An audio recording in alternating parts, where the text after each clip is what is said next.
the owner decided to drive it away. Just like, I mean, hear me out. So this Mazda came for carbon cleaning.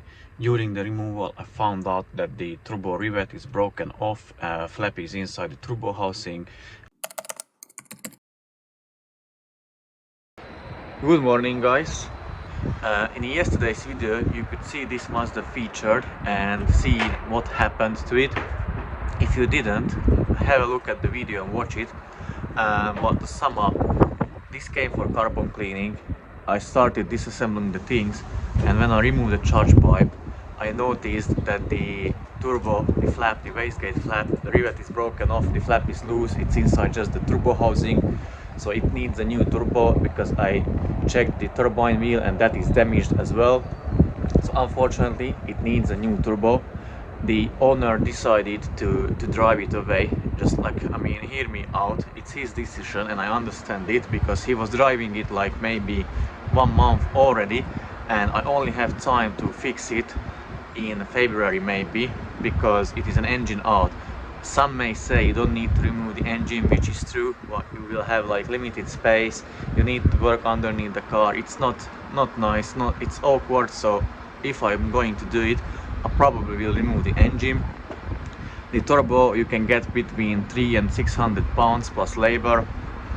So yeah, but now let me open the hood, and as it is disassembled now, it has only 80 or 90,000 miles on the clock, and I'm really curious to see what's the carbon buildup on this one. So I'm just going to remove the temperature sensor from the intake manifold and stick down the bore scope and check how much carbon it has, because it was driven on motorways, long journeys, as the owner said. So I'm really curious to see how it is looking like. And again, like today or yesterday, we didn't do anything after I removed the parts from it, because we had in the UK storm Hank, I guess it was Hank, and we had amber warning in here. It was so windy all the day, so we didn't do anything.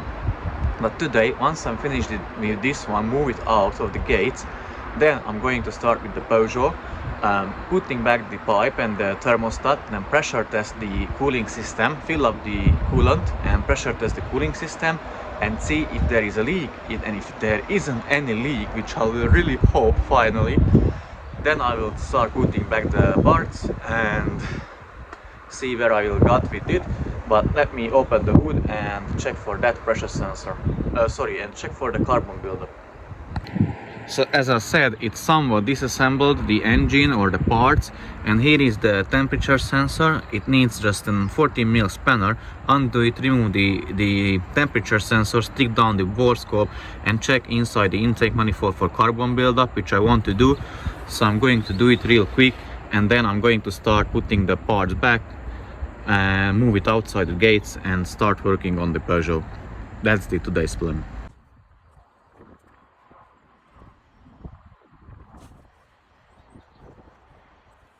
So as you could see, there is carbon. I mean, I couldn't really confirm how much there is. I would say obviously this needs a carbon cleaning, maybe not that bad as the other cars, but it still needs it. So now I'm going to put the parts back and move the car outside the gates and carry on with the Peugeot. Okay, the car is put back together, coolant filled, everything. And just to sum it up again, so this Mazda came for carbon cleaning. During the removal I found out that the turbo rivet is broken off, flap is inside the turbo housing. Just to clarify, the last video, obviously the title was like a quite quick clickbait, like was it my fault? Obviously I knew that it wasn't my fault, so if someone commented it wasn't my fault, I knew it. Obviously the owner knew it, the owner of the car knew it, so it's nothing like that. It's no argument or no issues whatsoever. So and then I contacted him what to do. Obviously I won't charge him for this single penny, for this quite diagnostic or whatever. I won't charge for him. It's like very bad news. And again, his decision, like he said, like he will take away the car, because I told him I maybe have time in February. I don't know, because I'm really busy with other cars. I need to fix them first. So, and it's like quite like a labor extensive job. So yeah, I don't know when I will have time, roughly in February. So yeah, he said on his at his own risk he will take it away, drive it. He was driving it probably for like a month now.